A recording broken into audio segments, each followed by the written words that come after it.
Olha o que diz Marcos capítulo 5, verso 21. Tendo Jesus voltado no barco para o outro lado, afluiu para ele grande multidão, e ele estava junto do mar. Eis que se chegou a ele um dos principais da sinagoga, chamado Jairo, e vendo-o, prostrou-se a seus pés. Insistentemente lhe suplicou: minha filhinha está à morte, vem, impõe as mãos sobre ela, para que ela seja salva e viverá. Jesus foi com ele. Se você observar do 25 ao 34, há um lapso de tempo. No ir com ele, no meio do caminho, aconteceu alguma coisa, que agora não é a cura da mulher enferma, mas eu não quero tratar isso. Só por isso que eu estou mudando os versículos. Jesus foi com ele, no meio do caminho, a mulher, que havia 12 anos, estava enferma de uma hemorragia, ela então, para Jesus, mas não é isso. Eu vou voltar para o verso 35, que volta para a história de Jairo, que é o que hoje cabe a nós entregar. Agora no verso 35 então. Falava ele ainda, quando chegaram alguns da casa do chefe da sinagoga, a quem disseram: tua filha já morreu, porque ainda incomodas o mestre? Mas Jesus, sem acudir a tais palavras, disse ao chefe da sinagoga: não temas, crê somente. Contudo, não permitiu que alguém o acompanhasse, senão Pedro e os irmãos Tiago e João.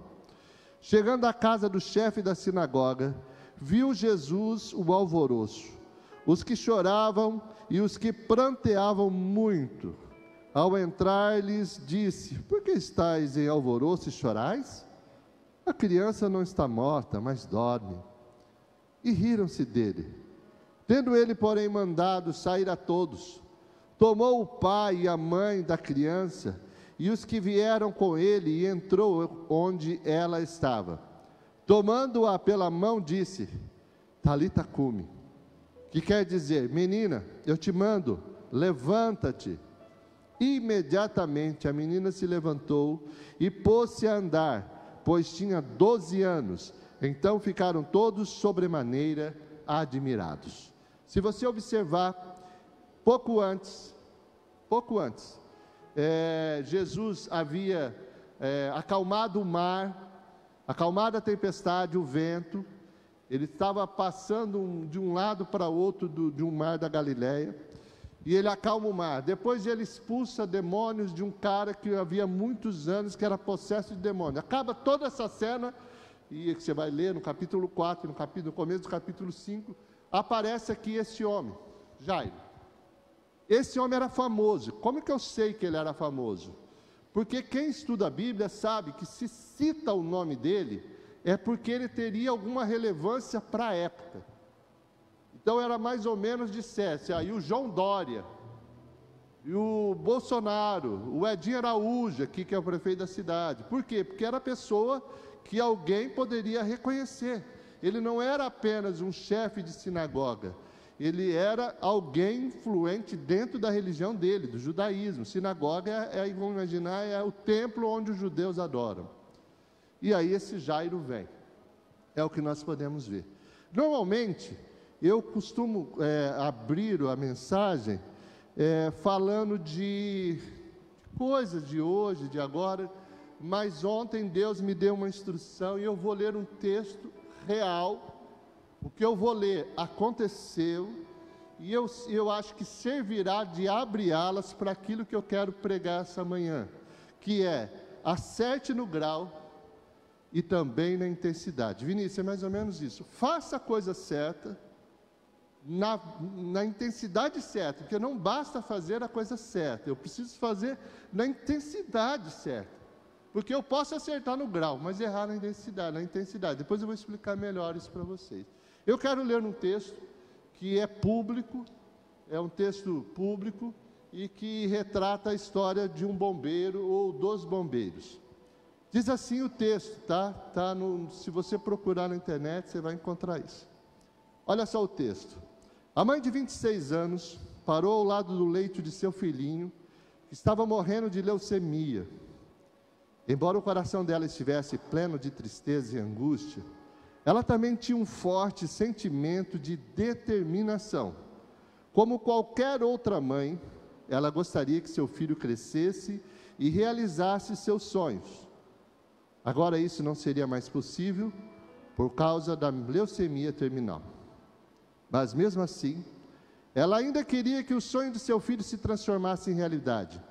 Ela tomou a mão de seu filho e lhe perguntou: Billy, você alguma vez já pensou o que você gostaria de ser quando crescer?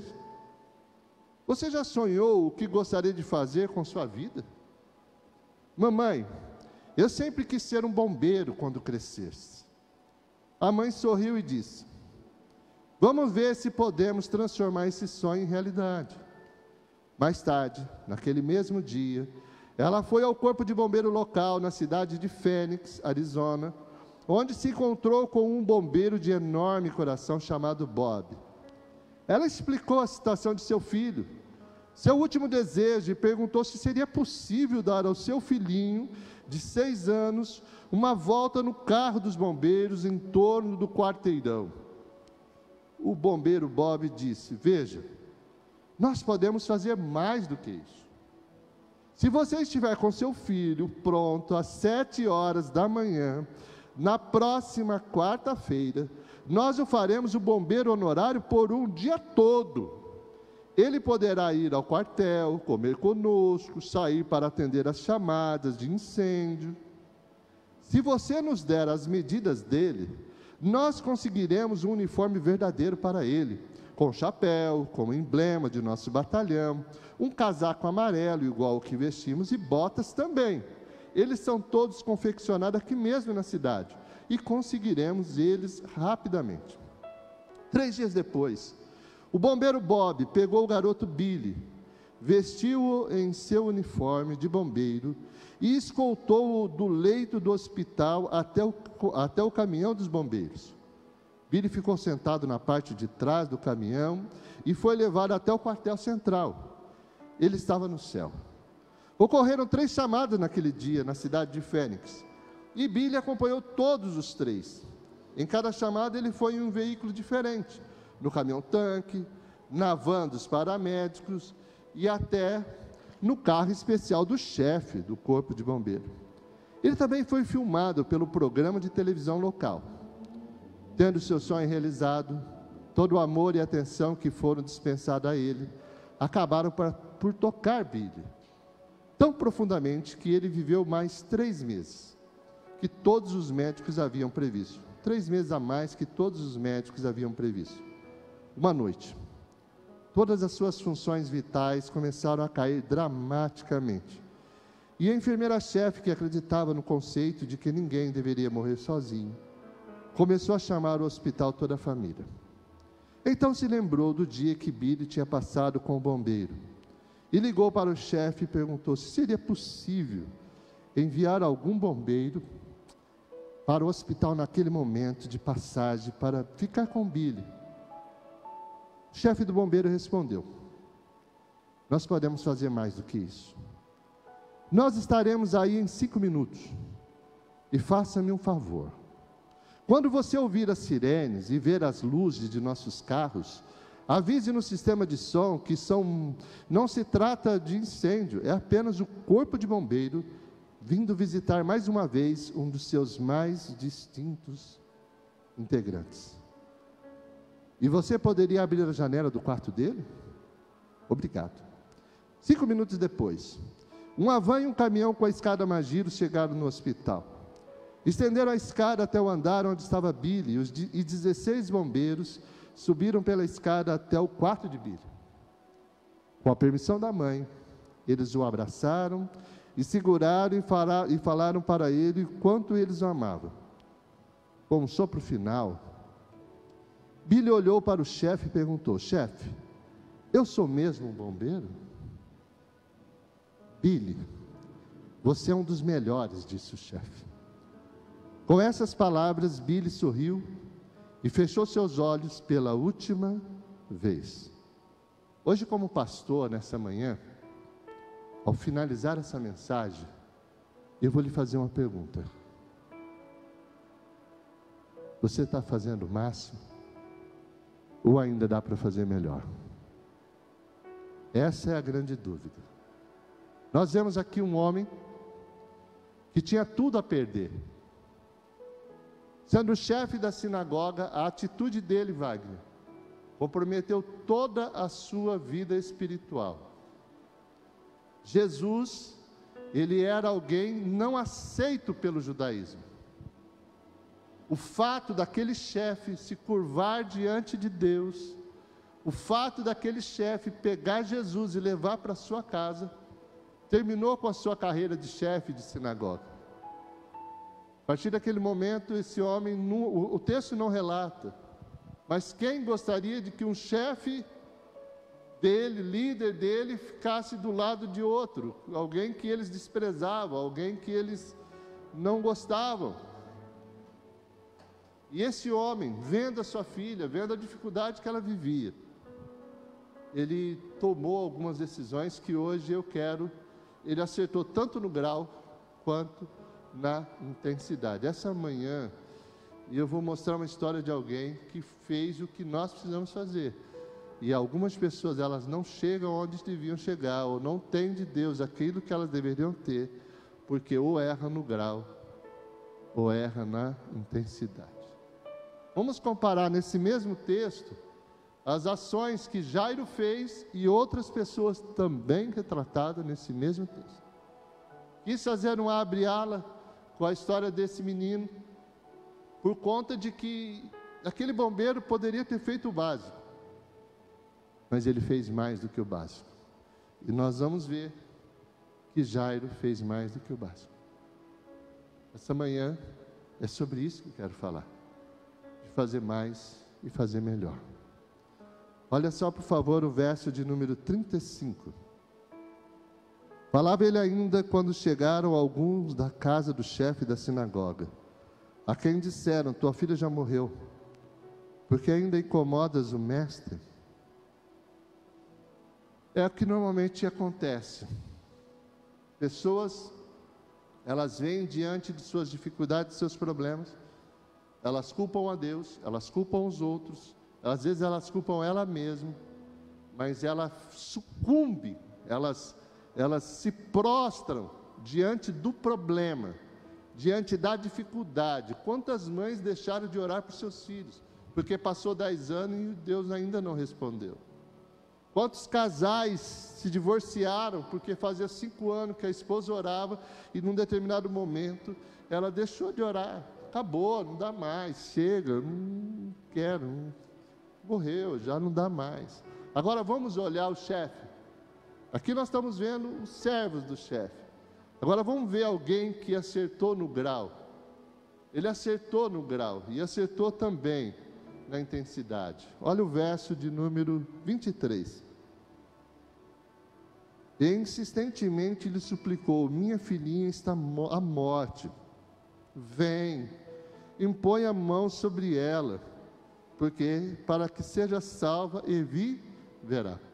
Jairo não tinha dúvida da condição que estava sua filha. Ele não se iludiu.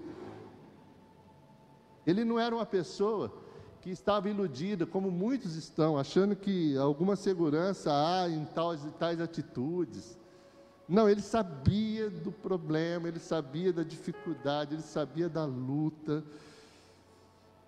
Mas Jairo falou: cara, esse Deus vai resolver. Eu preciso que você vá. Ela está morta, ela está à morte, ela está morrendo. E eu preciso que você vá na minha casa. Eu preciso que você mude a minha vida. Eu preciso. Não foi apenas um detalhe, não. Ele clamou por Deus. Semana eu estive falando com um irmãozinho da nossa igreja, que ele veio falar comigo. Ele falou: pastor, eu precisava falar com você. Puxa, é de Deus, pensei, eu também queria falar com ele. E eu falei: sabe qual que é o teu problema, filho? Você tem muito e dá pouco. Você tem dons, você tem talentos e dá pouco. O problema da tua frieza é porque você dá pouco. E às vezes a pessoa dá pouco porque ela quer sentir para dar. Aí eu pude falar para aquela pessoa: quantas foram as vezes que você acha que eu vim nessa igreja não querendo vir? Quando eu estava aqui, eu me animava, beleza. Mas havia dias que eu estava tão cansado, trabalhei o dia todo, uma quinta-feira, dia difícil. Eu não vim assim, saltitante, mas quando eu chego aqui, eu consigo o bálsamo, eu consigo o refrigério, porque é isso que eu vim buscar. É isso que eu precisava. Então, observe esse garoto, esse homem. Enquanto um está dizendo, já morreu, não dá mais, acabou. Ele não. Enquanto estiver soprando vida, eu vou lutar. Eu vou lutar. Eu não consigo resolver meu casamento. Talvez você não consiga resolver seu casamento ou alguma doença. Mas enquanto tiver sopro de vida, eu vou lutar, e eu vou lutar, e eu vou lutar. Eu vou clamar, eu vou acordar de madrugada, eu vou jejuar, eu vou buscar, eu vou fazer isso. Vê a diferença das pessoas. Por que algumas pessoas, elas chegam para o Evangelho e têm suas vidas transformadas, financeira, espiritual, casamento? Por que eu vejo? Porque elas de fato se entregam, ela não fica na periferia, olhando, vendo o movimento. Não, ela pula dentro. Pula dentro. É o que Jairo fez. Aqui ele acertou no grau, ele fez a coisa certa. Jairo fez a coisa certa. Imagine uma cena: 3 moças num carro, todas saíram para uma festa, vestidas bonitas, sapatos altos, sandálias, sei lá como que é, sapatos, sandálias altas, salto alto, e de repente o carro dá um problema, mãe. Aí elas olham uma para a outra, não tem ninguém para ajudar. Aí elas têm que decidir, falou, desce 2, empurra, e nós vamos ter que movimentar esse carro até algum lugar para nós pedir ajuda, certo? Essa é a coisa certa a ser feita. Ficar dentro do carro não ia resolver o problema. Ela estava toda enfeitada, mas empurrar o carro era necessário, e não tinha quem fizesse isso por elas. Ela acertou no grau. Agora eu vou falar sobre a intensidade. Olha, por favor, o verso 21. Você está entendendo o que eu estou falando, não? Amém? Tendo Jesus voltado no barco para o outro lado, afluiu para ele grande multidão, e ele estava junto do mar. Então preste atenção, olha que o barquinho de Jesus chegou, o barco chegou, tinha pouca gente? Muita gente, era muito. Essas pessoas acertaram no grau, elas também foram para Jesus, como Jairo foi, elas foram para Jesus. Mas observe o seguinte, olha o verso, agora nós vamos observar Jairo, insistentemente, o verso 22, por favor. Eis que se chegou a ele um dos principais da sinagoga, da mesma forma que a multidão, chamado Jairo, e vendo-o, prostrou-se a seus, aí mudou, ele acertou o grau, os caras foram para Jesus, mas um só acertou na intensidade. Você consegue entender o que eu estou querendo te mostrar? Não adiantou chegar lá perto, Deus mudou a história de um, que acertou na intensidade. Muitos acertaram no grau, mas erraram na intensidade. Vamos voltar para a história das moças? Que agora eu termino aquela parábolazinha que Deus me deu, isso aqui, eu posiciono na minha cabeça. Então imagine que 3 estão dentro do carro, o carro dá algum problema, uma olha para a outra e fala, vocês 2 descem, e nós vou ter que empurrar o carro, e elas tentam fazer uma força, não vai. Aí vem passando uma outra moça, com seu tênisinho, e começa a empurrar, ela olha para as meninas e fala, se você não tirar esse salto, não anda, ou vocês arrancam esse salto do pé, ou não haverá força suficiente para nós empurrarmos esse carro. As meninas, quando desceram do carro, acertou o grau, mas quando não tiraram a sandália, errou na intensidade. Por que eu vejo muitas pessoas, e eu, como eu disse, eu não quero pregar muito tempo, não, porque eu vejo pessoas, por exemplo, que como eu, quando serviram ao mundo, eu sou tímido, irmãos, acredite, eu sou uma pessoa muito tímida. A minha família, eu assim, era um tipo de garoto, até os 13, 14 anos, que se chegasse um parente em casa, eu me trancava no quarto. Eu não saía para fora, eu ficava lá, tipo, você que bichinho do mato, sabe? Aí quando a minha mãe falava, um tio chamava, cadê aí, vai? Que ela gritava meu nome, eu falei, meu Deus, achou eu, sabe? Misericórdia, achou eu. E eu fui tímido muito tempo, eu sou tímido, a Márcia sabe. Como você consegue pregar, como você consegue fazer reunião? Porque eu tenho que fazer. Eu fui chamado para isso. Faço desconfortavelmente. Quando você vê o pastor que não dá muita risada, muito chatinho, é porque eu sou tímido. A Márcia já não. A Márcia já é pimpona, eu não. E aí observe o seguinte, você olha essa cena, né, falando de timidez e citando essa situação, tem pessoas que, como eu, se eu tomasse 3 doses, 4 doses de qualquer coisa, meu irmão, aí mudou. Aí o trem pegou. E eu ia para essas barzinhos que toca música, eu requebrava mais que cobra mal matada. Eu pulava para lá e estava tomado, né? Mas por quê?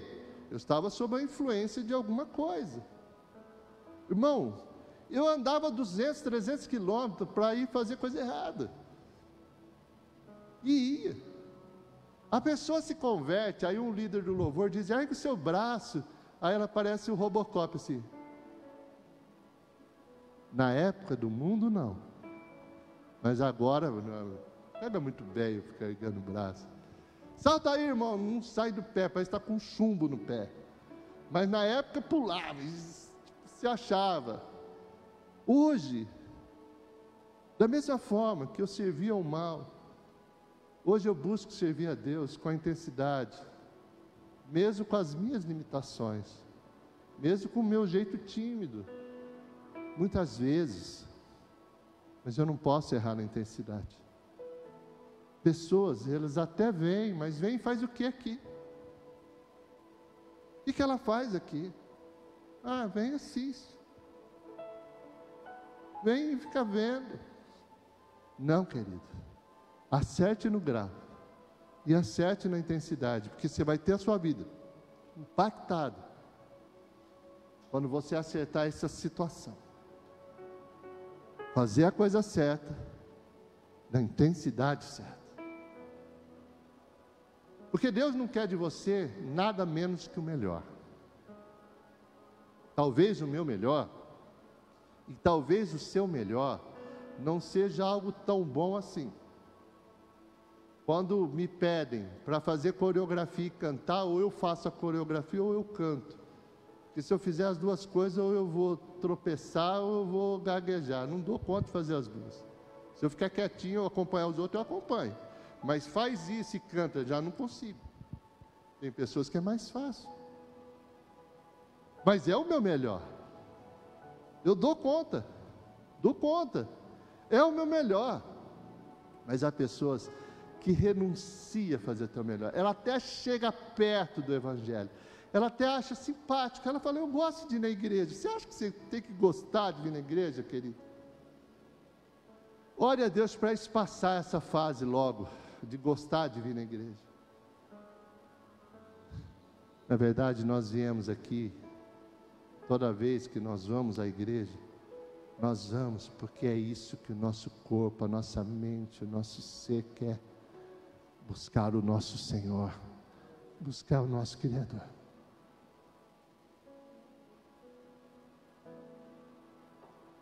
Jairo não se preocupou com nada. Jairo tinha um problema. Jairo tinha uma luta. Jairo tinha uma dificuldade. Ele foi até Jesus, beleza. E ele se prostrou diante de Jesus, mesmo que isso lhe custasse.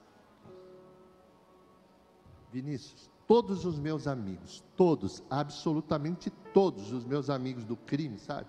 Sabe aqueles amigos do rolo, da encrenca, da confusão, dos comparsas de guerra? nenhum eu consegui manter. Nenhum. Eu não consegui converter ninguém. Porque quando eu me converti mesmo, eu passei a ser chato. Então eles falavam de coisa de casamento, eu falei, irmão, para com isso, filho. Não, segura esse casamento aí. Antigamente eu sentava o pau. Aí eu comecei, não bebo não quero não sei o que lá. Eu passei a ser chato para eles. Eu não fiquei legal com eles. Eles me excluíram e eu tomei a decisão de excluir eles também. Você vai falar, mas por quê? Mas não pode ser assim. No meu caso, como eu não consegui trazer eles para mim, eu percebi que se eu ficasse, eu iria para eles de volta. E eu tomei uma decisão. Eu entreguei a minha vida a Jesus. E eu adquiri novos amigos, vocês. Pessoas que me fazem dobradinha. Vocês não sabem. Se eu contar, ferrou tudo. Porque aí o irmão não consegue mais tanto fazer. Mas imagina um trem bom. Se você for especialista em fazer algum tipo de comida, faz que eu teste para você, irmão. Não tem problema não. De repente, se você quiser ver como está a sua evolução, a gente vai fazendo. Não é verdade, amor? Aliás, em Piguá faziam mais isso, você percebeu? Aqui o povo é mais estranho, né? Mas, cidade menor, irmão, assim, era galinha caipira todo final de semana, era torta, era doce de pudim de leite moça. Toca, Jesus, mostra para esse povo, Senhor. Vai fazendo, Jesus, vai. Aí alguém está falando, pastor, é doce de mamão novo, com mamão quase madurando, é coisa moderna, filho. Aí alguém pode perguntar assim, pastor, agora saiu da pregação, tá, irmão? Fica tranquilo, já eu volto. Pastor, mas não está podendo fazer na pandemia, não, mas o irmão que me abençoa, ele já faz a marmita, irmão. E fala assim para mim, não precisa nem devolver. Fica com a marmita. Eu falei, é de Deus. É de Deus, é de Deus. Toca, Jesus, vai, faz a obra. Queridos, olha, acerte no grau. E acerte na intensidade. Eu quis falar dos amigos, porque aqueles amigos eu não fazia isso. Eu ia destruir lares. Eu já cheguei a passar, Maico, meia-noite na casa de homem casado, 11 horas, sabendo que ele era casado e eu casado, para ir para o rolo, para ir para a farra, para ir para o baile. Eu imagino como ficava a esposa dele lá dentro. Como era esquisito isso. Deus sabe o quanto eu me arrependo disso. Eu já sei que fui perdoado por isso. Acerte no grau. E acerte na intensidade. Eu estou terminando, como disse a vocês, eu quero terminar no horário. Olha o verso de número 38. Chegando à casa do chefe da sinagoga, viu Jesus o alvoroço, os que choravam e os que pranteavam muito. Bom, isso eu estou vendo no 38. Está todo mundo chorando, todo mundo... Na hora que Jesus fala que ela vai curar, olha só a parte A do verso 40. Quando Jesus fala no 39, não chora não, que eu vou dar um jeito nisso. Olha o verso 40. E riram-se dele, tendo ele, porém, mandado. Bom, vamos aqui que é o que me interessa. O 38 as pessoas estão chorando, pranteando a menina que estava morta. Jesus no 39 diz, calma que ela não está morta, eu vou ressuscitar ela só dorme. No 40, ao invés de falar, oh glória, aleluia, louvado seja, não, no 40 riram, que jeito, já morreu, já tal. Esse é o povo que erra no grau e erra também na intensidade. Chorar não é lógico, mas se eu sei que eu estou chorando por um morto e alguém diz que ele vai viver, eu não devia ficar alegre? Não deveria ficar feliz, mas não rir dele, é rir para a cena, mas zombaram dele. Agora olha Jairo, vamos no Jairo, 36. Mas Jesus, sem acudir tais palavras, disse ao chefe da sinagoga, não temas, crê somente. Enquanto outros choravam quando não era preciso chorar, e riam quando não era certo, e Jairo, de novo acerta no grau, e de novo acerta na intensidade. Crê, foi o que eu te falei um dia, Vinícius. Crê somente. Crê que vai acontecer. Faça a coisa certa e crê que vai acontecer. E aí Deus moverá suas mãos e o seu favor a nós. É essa a postura que um servo, um filho, uma filha de Deus deve fazer. Lembra que eu falei que ia fazer uma pergunta? Pastor Paulo, pode se posicionar, por favor? Deixa o louvor se posicionar, eu quero lhe fazer uma pergunta.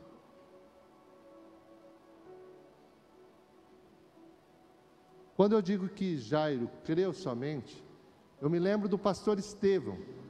O pastor Estevão é uma pessoa assim, hoje líder do Gonzaga, do Lealdade. No começo do evangelho, na vida dele, ele perguntava, pastor, eu não sinto. O pastor Adriano, ele falava, eu não sinto. E eu dizia a ele, crê somente. Busque o Senhor e você vai ver seu coração inundado por essa glória e pela graça de Deus. Eu quero fazer uma pergunta. Hoje o seu pastor pregou sobre grau e intensidade. Fazer a coisa certa na intensidade certa. Eu quero lhe fazer uma pergunta. Pergunta que deixou no ar naquela mensagem dos bombeiros. Para você, dá para fazer mais? O que você me diz? Dá para fazer mais? Porque se dá para fazer mais, você está errando na intensidade. Dá para fazer melhor? Você está errando no grau. Porque talvez você fique ainda não tendo tanta relação e intimidade com Deus. Hoje, quem sabe você é aquela pessoa que foi até Jesus, mas não se curvou a Ele. Quem sabe você é aquela pessoa que foi até Jesus, mas jamais chamou Jesus para ir para sua casa, mesmo que isso lhe custasse alguns amigos, algumas pessoas. Nossa, virou crente, virou evangélico. Nossa, agora ferrou mesmo. Será que você não é assim? Teve um dia, quando eu me comparei com aquelas pessoas que eu falava, eu quero ter aquela que aquela moça tem, a febre que ela tem, aquele calor nas suas orações, eu percebi que eu errava no grau e também na intensidade. Essa manhã, quero fazer um pedido a você. Se você consegue se identificar com essa mensagem, se você não é Jairo, às vezes você até tem as necessidades que Jairo tinha. Se Jesus não entrar, eu não mudo. Se Jesus não entrar na minha vida, eu não vou conseguir. Jairo estava com esse problema, mas se nega a oferecer o máximo, se nega a dar tudo. E aí hoje, essa manhã, é uma manhã para a gente resolver essa parada. Resolver isso. Você não pode sair daqui assim não. Porque você já chegou próximo, você já está perto. Já está perto. Agora então é questão de decisão.